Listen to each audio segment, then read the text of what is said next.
On the coldest night of the year, when the city felt wrapped in steel and silence and even the streetlights seemed tired of shining, Aisha Malik locked the glass door of the small apartment building she managed and pulled her coat tighter around herself, already rehearsing tomorrow's budget meeting in her head, the one that could decide whether she finally got the promotion she had worked toward for 7 long years, when a soft, hesitant knock echoed behind her, a knock so unsure it almost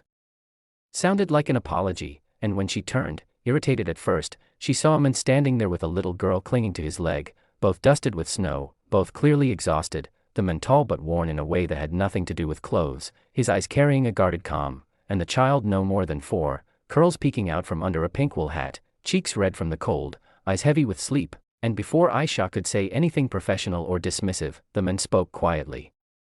explaining that their bus had broken down, that all nearby hotels were full because of a conference in the city, that he had been told this building sometimes rented short-term units, and as Aisha began to explain policy, the little girl suddenly tugged her sleeve and asked in a whisper if she could please use the bathroom because her tummy hurt, and in that instant, something in Aisha cracked open, a memory of her own childhood winters, of her mother standing between her and the cold with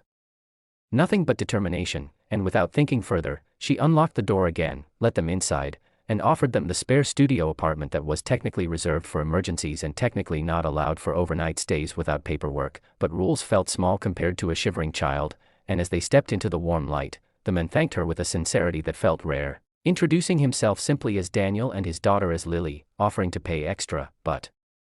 Aisha waved it off, telling him one night was fine, just one, and as she watched Daniel settle Lily onto the small couch, wrapping her in a blanket, gently brushing snow from her curls with the kind of tenderness that only comes from loss and love intertwined, Aisha felt an unexpected calm, like the night had shifted its course, and they talked briefly, nothing personal, just polite exchanges, Aisha mentioning she worked long hours for a mid-sized tech firm downtown, frustrated with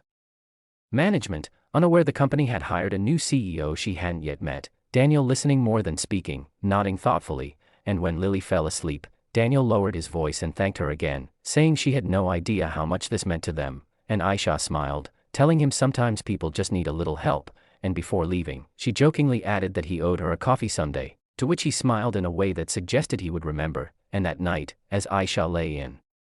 bed, she couldn't shake the feeling that something important had happened, though she had no idea how deeply that one small decision would change her life, because the next morning, after a rushed commute and a spilled coffee and a late elevator, Aisha stepped into the boardroom of her company, already tense, only to feel the air shift as everyone stood, whispers rippling across the table, and then he walked in, confident, composed, wearing a tailored suit that somehow didn't erase the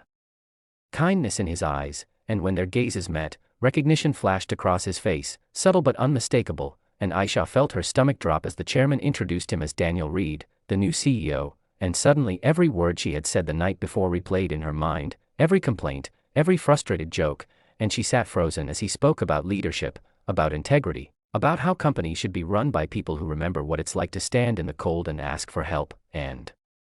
when the meeting ended, Daniel asked her to stay behind, and Aisha prepared herself for embarrassment or reprimand, but instead he thanked her again, not as a CEO, but as a father, telling her that Lily hadn't smiled like that in months, that his wife had passed away the previous year, that he had taken the CEO role not for power but for stability, and that last night reminded him why character mattered more than titles, and then, to her shock, he told her he had reviewed her file, her performance, her ideas that had been ignored by previous management, and that kindness aside, she was exactly the kind of person the company needed in leadership, and as tears welled in her eyes, he offered her the promotion she thought she'd lost, not because she helped him, but because she helped when she didn't know who he was, and as weeks passed, their lives intertwined naturally, Lily growing attached to Aisha, Daniel and Aisha sharing quiet coffees that turned into long conversations,